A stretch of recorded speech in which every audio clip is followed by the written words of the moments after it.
crypto assets. Which one's the best? Which one's the best? Which one's the best? Which one's the best? Which one's the best? Which one's the best? Which one's the best? Which one's the best? Which one's the best? Which one's the best? Which one's the best? What's the second best?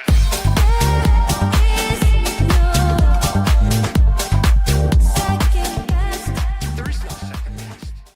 Cryptos going back to the upside. Welcome back to the Discover Crypto family. We broke it down this morning, TJ and I, talking about the setup here. And over the last few weeks on the streams I've done at the 4 o'clock slot and also the other content that I've been putting out, I've been telling you to watch out for these reversal signals. There is so much bearishness. Even some of you might say, but your thumbnails last week, you're right. My thumbnails, which were tuned in to the feeling of the moment. Everybody's saying it's over. So we talked about it. I put on the thumbnail. I put in the title. It's over for the Bulls. Then what I tell you right as we got into the streams, I said, it's nowhere near over. We got so much room to the upside. And when we peek in to what we're seeing on the charts right now, we're just seeing up and to the right. Of course, this is a smaller time frame. This is on the 15-minute time frame. But however, when we zoom out on this, I'm going to turn off all lines. When we zoom out on this and look at this over the last, this last year has just been stair-stepping beautifully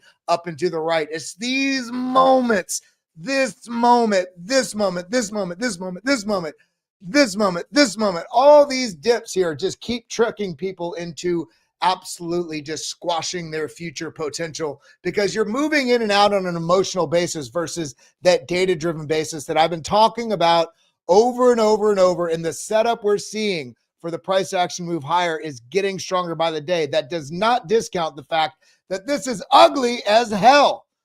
When we're looking at this right here, this does look like a head and shoulders. It does look like it wants to wash people out to the downside. And in fact, I welcome it if the market does do that and we do get that swing to the downside. But that to me is just going to be opportunity because when we're looking at the levels here and we understand that we have bullish divergence that formed into this pullback that retested this previous range high, the fact that this is basically just been chopping around this green line, this so important green line that has been a multi-year trend line of resistance, major resistance, since that top here in April 2021, then again here in November 2021, seeing that projected out, all the trouble of price action has gotten through here. And then when we zoom in on exactly what we're doing now, got a deviation up, market's a little scared, retested it. Oh, got another impulse up, trapped those over-aggressive long traders in the market and then swinging back to the downside. Yet, everything has only gotten more bullish in terms of the outlook for what's coming in this market. That's not to mention the $5 billion that's getting distributed tomorrow from FTX on stablecoins, sending out stablecoins from creditors, people that have had their, basically their assets, their capital sitting on the sideline, being held hostage. And these are crypto native people in the market. People, it's not like people that are trading on some DEX on DEX screen or trading some nonsense meme coin. No, these are the big money players, the smart, cultured traders out there, predominantly the people that were in FTX. So there's a lot of money on the sideline from people that understand this market that now are getting that capital back. Now, will we see all of it re-enter the market? We'll see. I think I would guess that we're going to get a substantial amount, whether it's something over 51% or below. We'll have to see. If I had to wager a bet, I'd think it'd be somewhere in the 50 to 70% of that will get redistributed or redeployed back into crypto. So when we're looking at this and we realize, turning off all the lines, that this is just looking like a big trap to the upside now. Big trap to the upside, now coming back down, trap to the downside, M formation followed immediately by a W formation. Are we setting up tomorrow to have the highest monthly close in the history of Bitcoin? Because when we're looking at it, look how close we are, But this isn't the story today. Bitcoin has been setting up this overwhelming push to the upside, this reversal for some time. And yet what we're seeing is a lot of pain in the market over the last year and a half because everybody keeps expecting the altcoins just to absolutely moonshot. And the fact is we've seen major market cycles within this macro market cycle, these mini cycles that have just taken eaten people's lunch for breakfast and so on and so forth. So let's dive in because we got some major things on the horizon. It's interesting to start this today actually a post from our family itself, Discover Crypto. I don't know why. There we go. Discover Crypto showing here. Look at this. This needs to be spread far and wide. Banks are paying big money to try and stop competition. They don't want you to be able to earn your savings. The banks are basically in there just jacking around with what's going on. Oh, why is it kind of sideways? Let me fix this really quick. I'm not sure why that is. You know why? Give me 1 second to adjust these screens. Turn that off. Turn this on. Boom. There we go. Got it. I just had to switch the screens there. Sorry about that, folks. But the banks are so lost in how great blockchain, Bitcoin, digital assets are that they're worried. They're clamoring at the fact that you can earn yield on your stablecoin. So Brian Armstrong, CEO, one of the founders of Coinbase, also here says, I've never been more bullish about clear rules for crypto. It's obvious that market structure is a freight train that's left the station, but that hasn't stopped the big banks from coming for another handout, this time paid by your crypto rewards. They're trying to, the reason this is because there's so much, not only more efficiency, speed of transaction, just next gen is what we're seeing. We're living in it with blockchain. Banks cannot compete, and they're worried. I mean, in my opinion, they need to embrace this and not, they need to embrace stablecoin rails and everything possible with what's going on with this, because otherwise the entire banking cartel is going to be put out of business. And the banks, the few banks that do absolutely dive into this are going to leap, I mean, leagues above banks that are resisting this, because there is only one future, and it is with blockchain. So let's hang on to our butts, because it is getting strapped in right now. And then we got this information from Chainlink today. We're excited to announce major industry milestones in global corporate actions initiative led by Chainlink, 24 of the world's largest financial organizations. And this is very important because it's on the same day that CBOS is going on, and there are some major acknowledgments. And you can see here, XRP is kind of left holding the bag.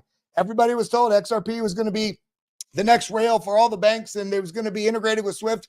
And maybe there's going to be some other conversation or some topic that comes out during CBOS, because it's only day one of CBOS. But here from Zach Rhines says, Maxi's just got completely BTFO by SWIFT announcing their own blockchain-based ledger together with 30 financial institutions. But what about Link? Well, Link Marine thesis validated once again, with SWIFT noting building on earlier pilots. SWIFT also will add capability to support interoperability, CCIP, across existing and emerging systems for various use cases. A direct reference to the historical and ongoing work between SWIFT and Chainlink on enabling secure global interoperability. So this is incredible. And in addition to this, what we're also seeing is a $58 billion problem solved. Chainlink and SWIFT banks also team up to cut a $58 billion corporate actions cost issue. And this was not an issue until they realized this could be done without having to cost all of that money. When you have a better technology, all of a sudden the antiquated technology becomes an issue. So Chainlink is displacing the status quo of what was acceptable. It is no longer acceptable to have entirely misuse of funds and exorbitant costs and inefficiencies. Blockchain solves this, and we're seeing this. New blockchain system delivers instant, error-free corporate action data that costs billions annually. So what is this? Let's see. Chainlink, SWIFT, Euroclear, DT, I mean, all these major and 20 other institutions have advanced a joint project to modernize how corporate actions, including events such as dividends, it's a corporate action, mergers, corporate action, and stock splits are reported. The reporting is one of the major issues here, because there's so many different, I's to dot, T's to cross, the different regulations, the different, everything that has to happen, all the intermediaries and the cost of all these reports and so on and so forth cost so much money.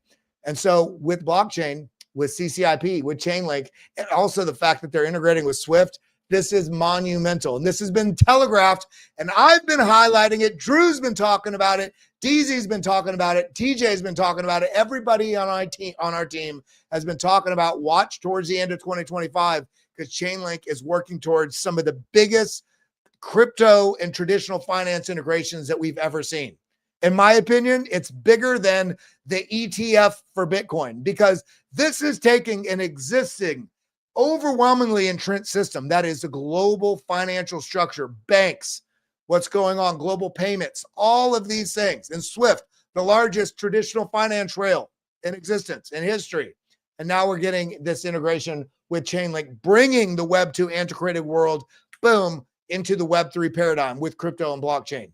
And so what we're seeing right now, we are in the middle of it, and yet people are still not realizing why this is so important. And I'm seeing this looking at the chart. This is just a 3-month chart. So every candle, so we're looking back 3 months. These aren't 3-month candles.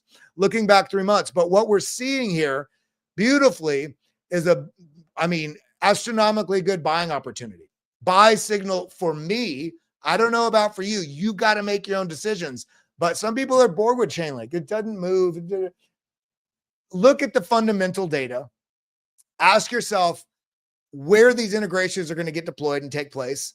What sort of fee structure and revenue can they drive from that? Is the corporate Wall Street going to be interested in something like that? Do they understand this business model versus random tokens that they're not, it's kind of obscure on the edge? Chainlink stands to be, in my opinion, it's a top 5 coin somehow. And I do think, let me go off my screen right here because I do think, Dave Weisberger actually did a great post earlier. Absolutely nails it. Where is this at? Let me find this really quick because it really kind of sheds a light on the possibility of where Chainlink is going or where something else is likely not going to go. Let's see. Where is this at? I thought I had it all. Here we go. Right here.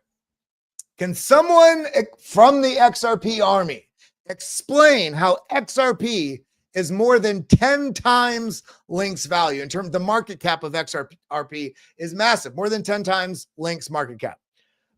When Link has a real partnership with SWIFT and a clear path to revenue to be shared with token holders. XRP, and I could be wrong, and I don't want to hate. I hope you all make money in whatever asset you're in. I want to say that clearly. But when I'm looking at the fundamental structures, the real proven partnerships, where things are getting deployed, the revenue models, and also as a token holder, why is that token relevant for that ecosystem?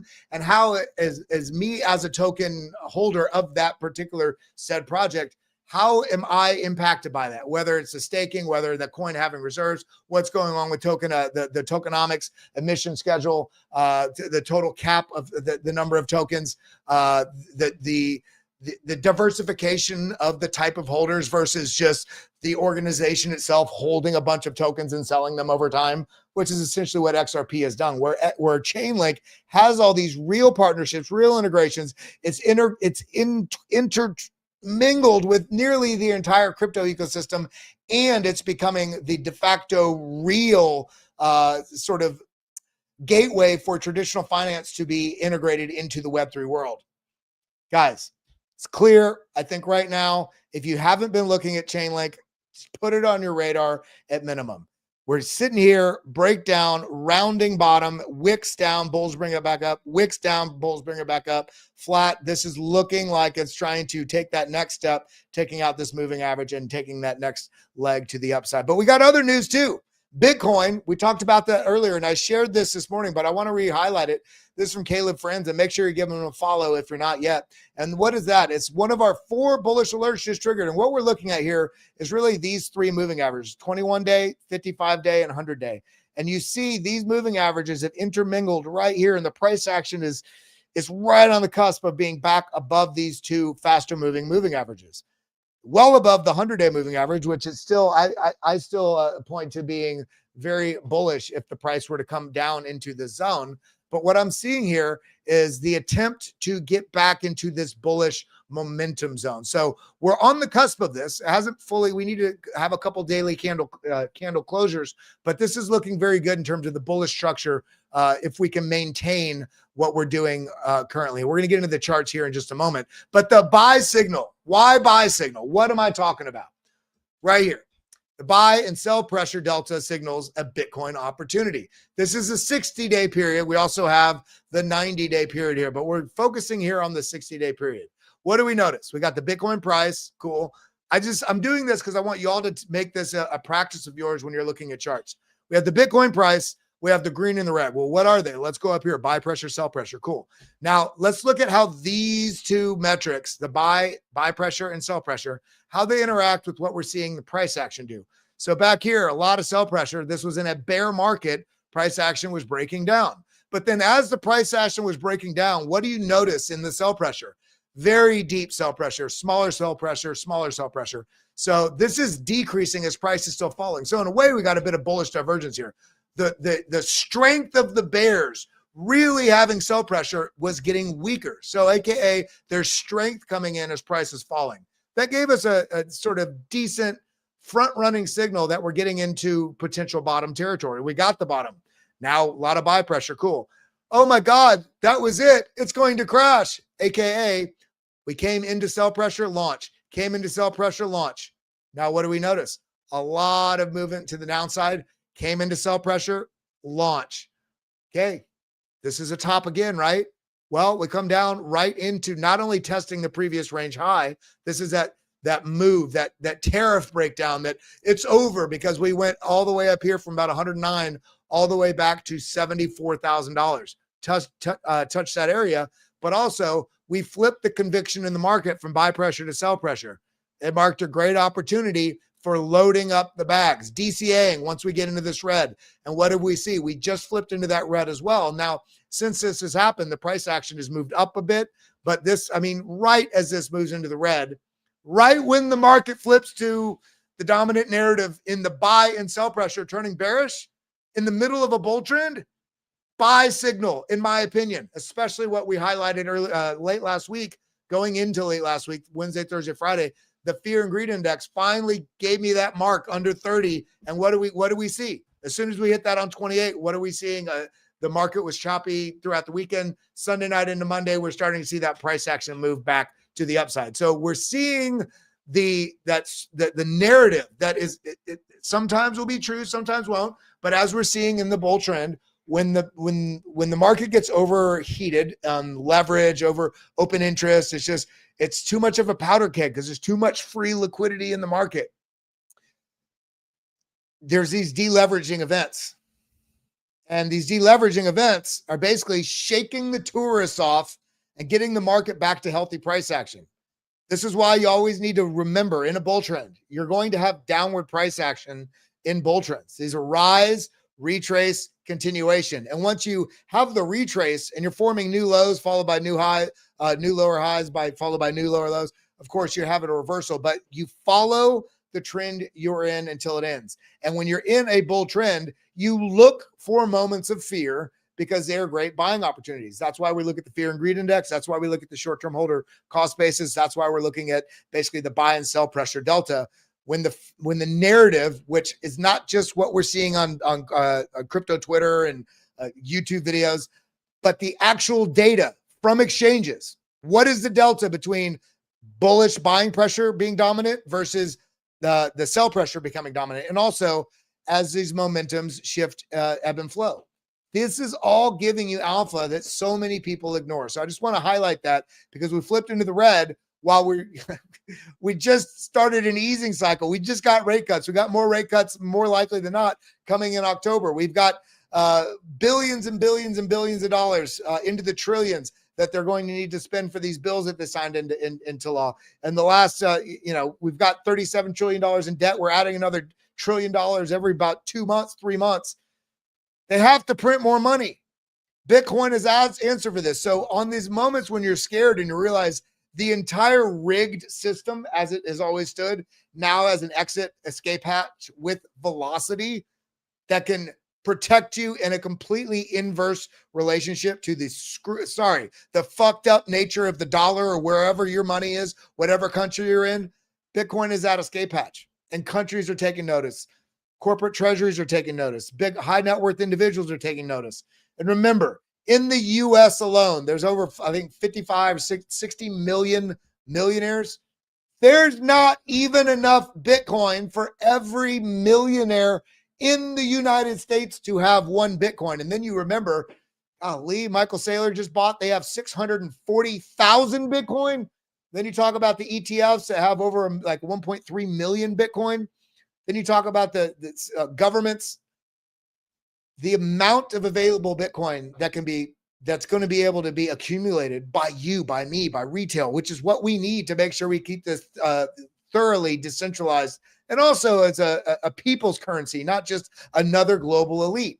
However, if you participate now, I think you might be jumping economic strata because the world is so slow to realize what's right in front of their eyes. But we're here together. We're doing this together. I want you all to knock this out. Yeah, let's see. I just want to scroll through this.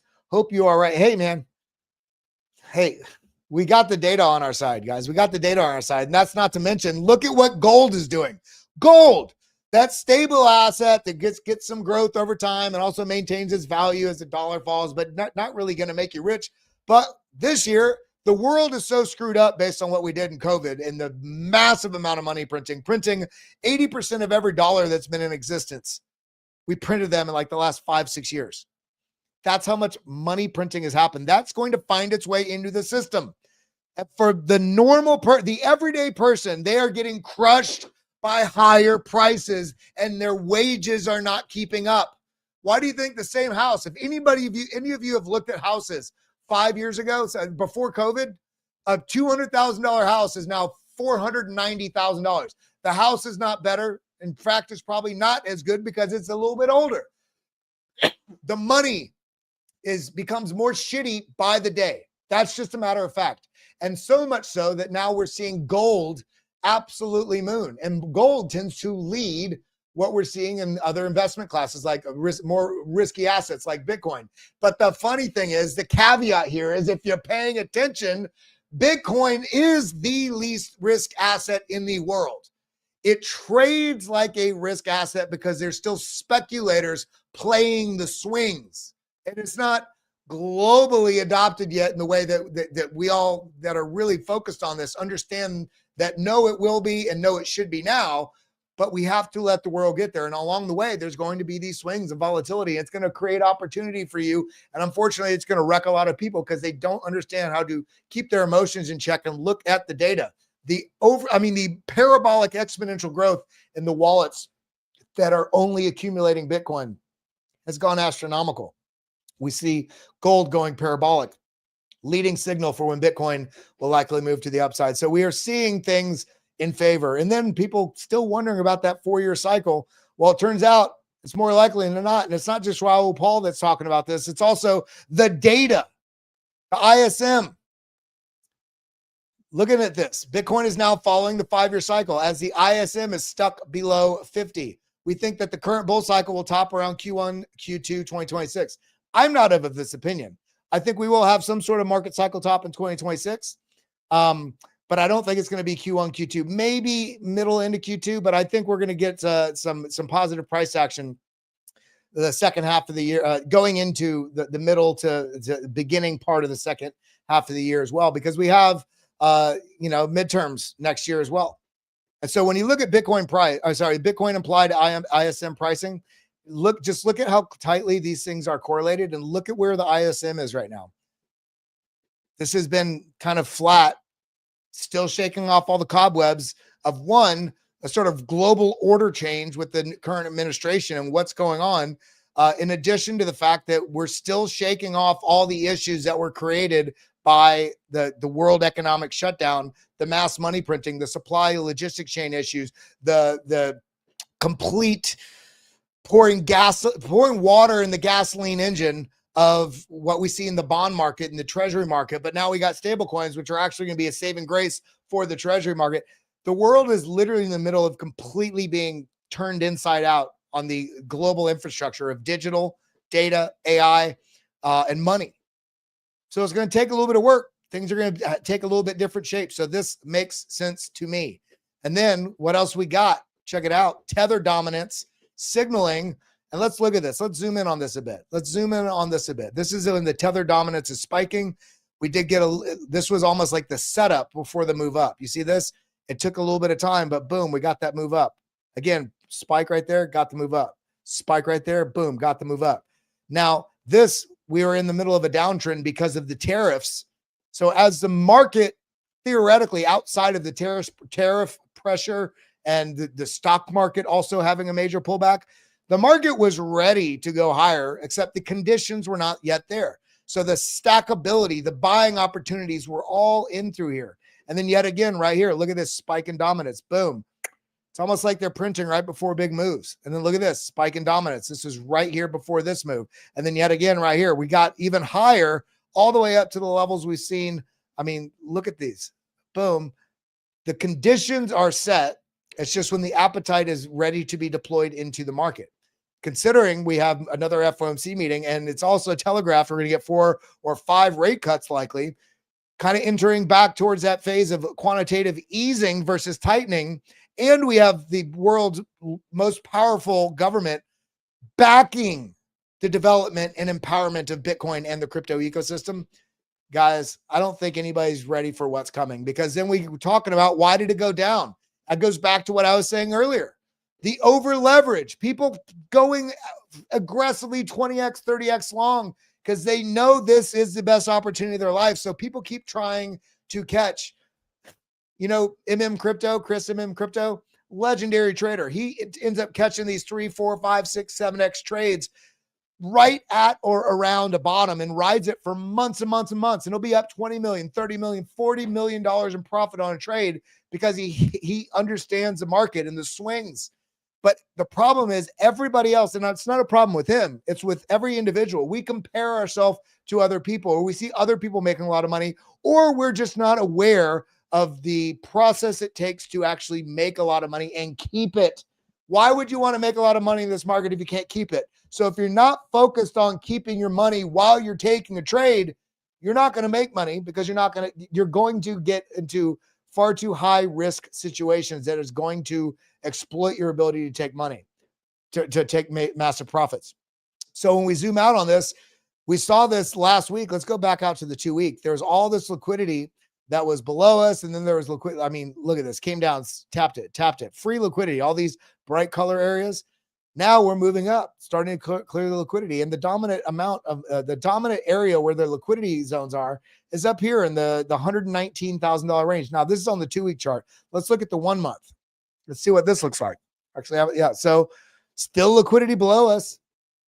Remember what I said at the start of the stream? There is a potential that the market moves down and does a final flush before the market moves up. Now, as it stands right now, this feels good that we've seen this positive price action, swing back to the upside. Let's turn on the lines and look at the chart. Let's zoom in here. Let's go to the 1 hour. So here we go. So where are we right now? Where are we on the landscape? Well, we had this rising channel. We broke out of it, a little bit of a head and shoulders, kind of telegraphed the reversal. Why? Same thing as we're always talking about, trying to catch the shifts in momentum. There's a large momentum move here. And if we want to look at this from here to here, so we're going to look just this portion here. We have a larger momentum move up and then a smaller momentum move up. So the bulls really tried. And each time the bears were able to bring it back. Now the bulls are weak and it falls. So similarly, we kind of have a weird structure going on right now, because now we look like, and we've been seeing these back and forth on the chart the last many months. We have a bit of a shoulder here, a setup for one, I should say, a shoulder here, a head here. If we reject here, I want you to know it's not the end of the world. In fact, I think it's likely. And what I mean by that, if we get any sort of rejection here and come down like this, we would just be forming an inverse head and shoulders, which signals, boom, price is looking like it's trying to build up the momentum, the buying momentum, the strength and momentum to get that pop to the upside. As we look at this, we've got some lines on the chart. What are they? Well, we've got this line right here, and I'll delete it and just show you exactly what it is. Right here. Let me move that. So we're going to draw a fib from this level up here all the way down here. We're going to pull it across the chart. Let me go a little bit wider, pull this across the chart. What I'm doing is I have this, I measured from here to right here. And as I mentioned on the way up here, I talked about it, watch around the zone. I said, watch for a potential trouble zone right in here. Why? We have a multi-year trend line, this green line that we highlighted earlier. We also have the golden pocket, the golden ratio, the golden fib. high likelihood that you're not going to break through it the first time. In fact, you might get rejected off of it. What we do, we got rejected off of it, and in process, we ended up forming this head and shoulders, which signaled the move down. We got the move down, but what did we get with the move down? Higher low. Great. What does it look like in relationship to the RSI and the money flow? That's on the 1 hour. Let me get out to the 8 hour. Okay, there we go. So now we have more data. Now we know from right here, I'm looking at this lows. We measure this to the RSI over here. Oh my God, you mean it was weaker over here? Is that what you're telling me? It was weaker over here. So what did the price do? Well, the price actually is higher. So this is what's known as a hidden bullish divergence. So we have a hidden bullish divergence, meaning the price, the bulls, even though the strength isn't there, the few bulls that we're defending, they're like, we're not letting it go lower. That's a signal. And what we get from it, nice impulse, boom, back to the upside. Now we still have some work to do before we go up, but this is feeling good. But in so doing, we've also formed this CME futures gap directly below us right here, and it's not major. It's basically right at about 110,900, about 111,000 up to about 111,350. So a very small gap. But the point here is if the price does reverse here and come down and tap this, it doesn't worry me. I'm still looking at the dips in this region as opportunity zones. If this is able to continue pushing up, fine. I'm all for it. Hey, I'm all for it. I'm just saying, let's just not, it's pushing. Let me buy now for it to reverse and you sell because it moved down. Now you're worried it's going to break down. That's not how you make money in this market. What you do is you look for the setup. This is coming into a known zone. Okay, cool. You have the bullish divergence on like the 4 hour and the 2 hour right here. Okay, so boom, you maybe didn't buy. Boom, now you have the bullish divergence on the money flow and on the RSI. So somewhere in this region would have been a decent buy opportunity. Up here, great buy if you're holding 3 months, 6 months, 10 years, whatever. If you are telling yourself that, but you're buying it and acting as a trader in the market, meaning you buy here and it drops some, so you sell, that's not a long-term hold. Know what your intentions are when you're entering. If you're not sure about the entry, one, it's probably not right. If you're acting because you're excited or scared, it's probably not right. If you're seeing the price action fall into a zone and you're waiting for a signal and then it flashes, that's strategy. So on this move here, you didn't miss it. I would say even if this goes up another $2,000, $3,000, $4,000, even if this comes up to here, you're not missing anything. Whether it's here and we get a pullback or we get all the way up here, we get a pullback, wait for a pullback and see where the bulls start to defend, whether it's right there and then you enter about right there. If this starts to pull back, oh, it's over. Cool. Wait for this to start to turn around. And you want to see, on the smaller, this is on the 4 hour. So you'd be looking on the 1 hour or the 30-minute, looking for bullish divergences to form. Because remember, October, we're entering it in 2 days. One of the most bullish months in the crypto market. November being the most bullish. We have FOMC meeting. More rate cuts coming. Altcoin ETFs getting fast-tracked and coming due almost every week of October. So Bitcoin is set up. Altcoins are set up. I mean, come over here. I shared this morning, but I just want to re-highlight this, guys. For those of you waiting on the altcoins, this is what we're at right here. This is back. Look at this. This is 2017, the breakdown. Okay. But then look at this long base. Okay. Push up, rejection, support, deviation up, big deviation down. And then what we do? Launch. This was a launch from 15 billion up to 540 billion. This is for everything outside of the top 10. The funny thing about this is everybody thinks that the alt season's canceled or it's different. And it is different, and it will take a different shape this time. However, we also just got the regulatory clarity at minimum with the Stablecoin Genius Act, with the integrations of what's going on with the Clarity Act, what's going on with Market Structure Bill, the race to get stablecoins integrated into banks and payment rails, and just the development of everything going on right now. And so we look at the cycle now, look at how similar these two cycles are. We just haven't yet hit this portion right here. This portion. We're right on that cusp. And this is that moment in almost any asset where most people give up because it might not happen. What do you notice that's also not on there? I've got this red area right here. This is where everybody's going to think it's done. It's over for altcoins. It's only Bitcoin. We may get some sort of dip into the zone before we get the move. Happened last cycle, but last cycle it was a COVID shutdown. Sure. Who knows what it's going to be if we get it, but we know there's precedent, not only in this chart, but also in every altcoin and Bitcoin too. The crypto charts over this last year on setups fake people out in both directions before making their move. They're so regularly. You get the fake out trap, breakdown, little trap there. Okay. No, another fake out trap, the bear trap, and then equilibrium and launch. So it wouldn't shock me if that were to happen. There's so much bullish pressure that has been compressing into this time, though. It would not shock me not to get that, meaning not to get this bear trap.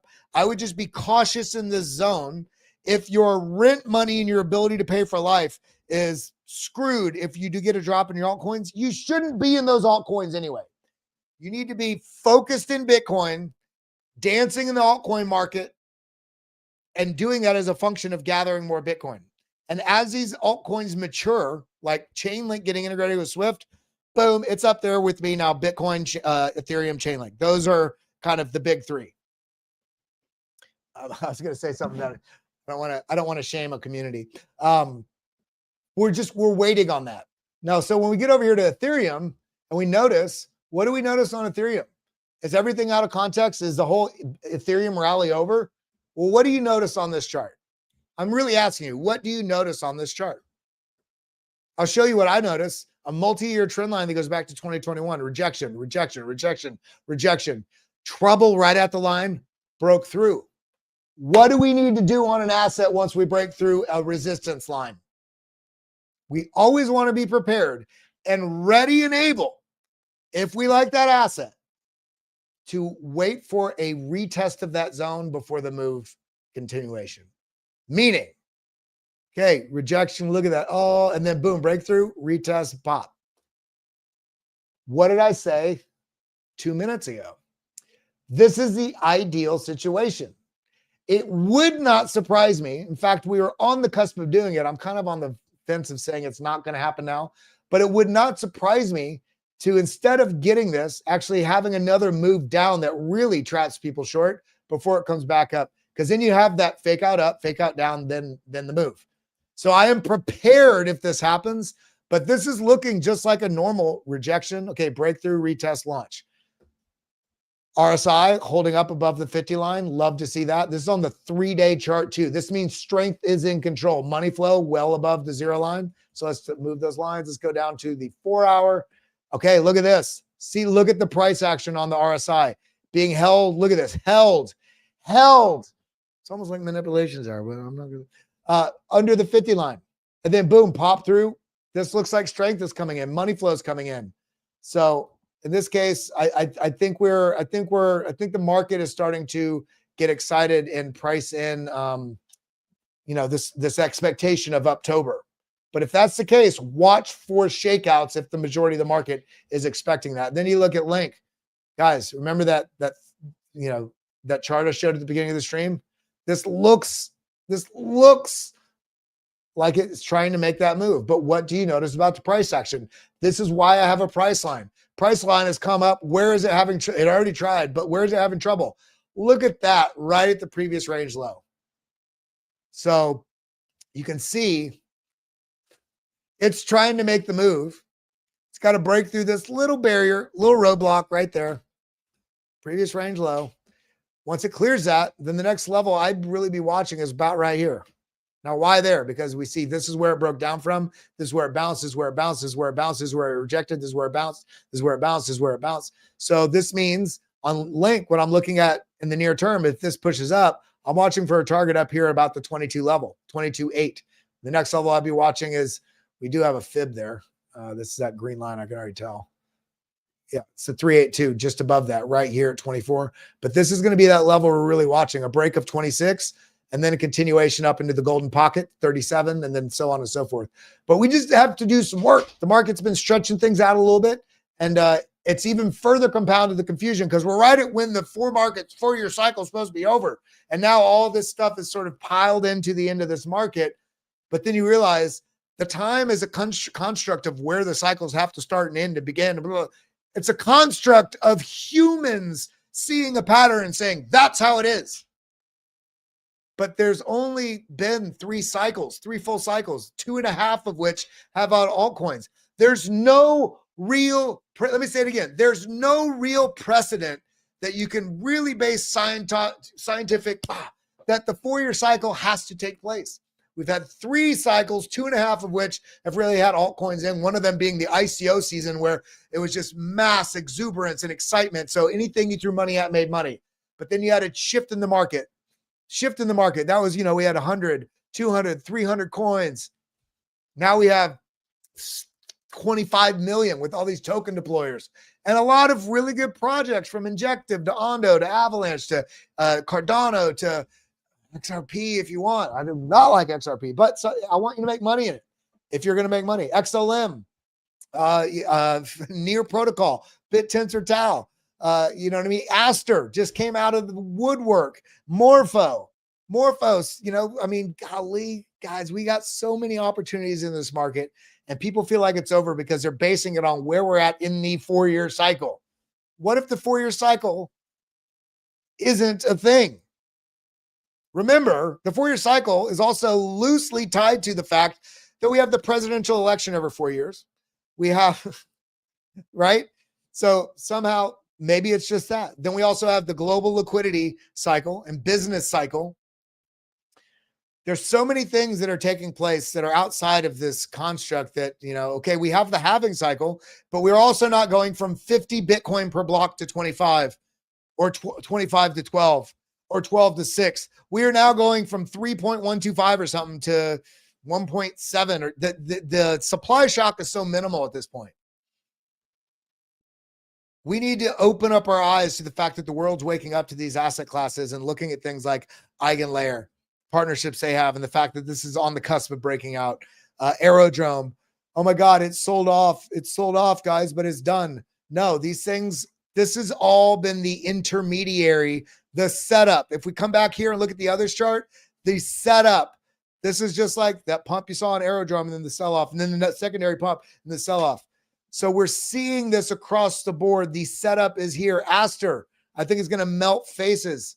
I think so many people, even myself, massive bull flag. And then now beautiful falling wedge. Beautiful. Almost taking a breather here. With this massive sell-off from 240 down to $1.75, RSI still maintaining above the right at that 50 line range. The 1 hour chart. Let's look. Money flows positive. RSI is trying to reclaim the 50 line. Look at this. So we're going to be watching for this to potentially break out of here and then start making some legs to the upside. It's got the right person behind it. CZ. Then you got Ondo. Look at this. Look at where the price is. Look at where the price is on Ondo right now. I have 0 lines on the chart. This is just the price line. It moves with the price. Look at where it's sitting right now. Testing previous range high, testing previous range high. There's a wick there, fine. Testing this range high here. Now we have a bounce here on the wick, bounce here on the wick, bounce here, bounce here, bounce here, bounce here. You see where the price right now, it's on the cusp of making its next move. And by the way, I had another chart for you on that. Check it out. Tokenized equities is bullshit, and it isn't happening. Well, not true. Look no further than Ondo Finance. $300 million market cap after under 1 month. And what they're talking about here, of course, Ondo has a larger market cap than 300 million. But when you talk about their RWA, the tokenization of the different assets they've brought on chain, securities and U.S. treasuries, and this doesn't even include the U.S. treasuries. This is other assets. And under 1 month, they just launched global markets. They're already over $300 million. Phenomenal. And then we get back to why we're all doing this. Why are we doing it? I don't care. It doesn't matter. And it shouldn't matter to you if you're in it for the tech, or if you believe the mission of Bitcoin, or if you're super excited about meme coins. Everybody's going to be different. And I applaud you for being interested, even at the most minimal level, in the digital asset ecosystem, no matter which coin you are trading or a part of. Your coin is not better than my coin. My coin is not better than your coin. The tribalism bullshit needs to stop. I hope you make money. I hope everybody watching this chat makes money. I want us to realize this right here. Share of young adults living with the parent hits levels not seen since the Great Depression. I thought the world was better. I thought things were fun.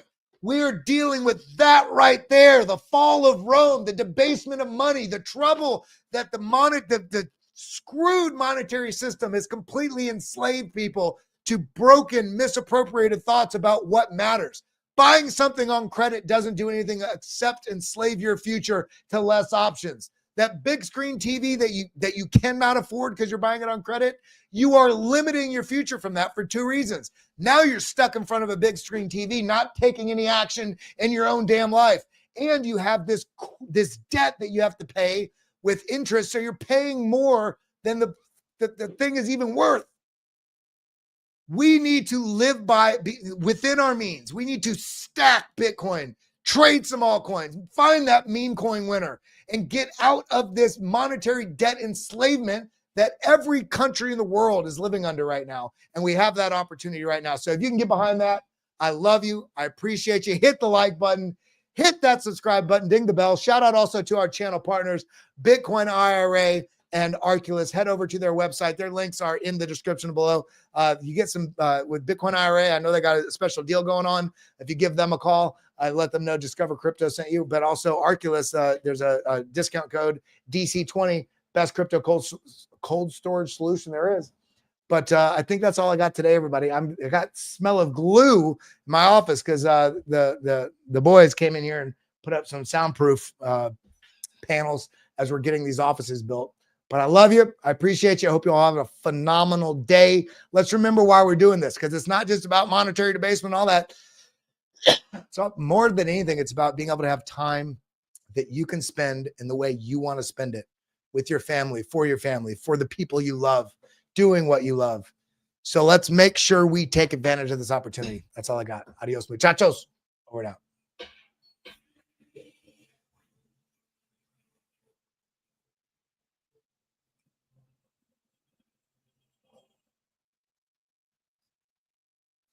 We just wanted to take a quick second to shout out our sponsor, Arculus. They are a cold storage hardware wallet, helps you secure all of your digital assets for the future. Just tap this thing to the back of your phone and boom, you're in. We wouldn't be able to do this without them, but also wouldn't be able to do this without you guys, the Disco fam. You've supported us a lot over the years. If you want to support the channel now, just use the code DC20. It gets you 20% off this card. It's the #1 way you can support this channel going forward. Thank you for your support. We'll see you at the top.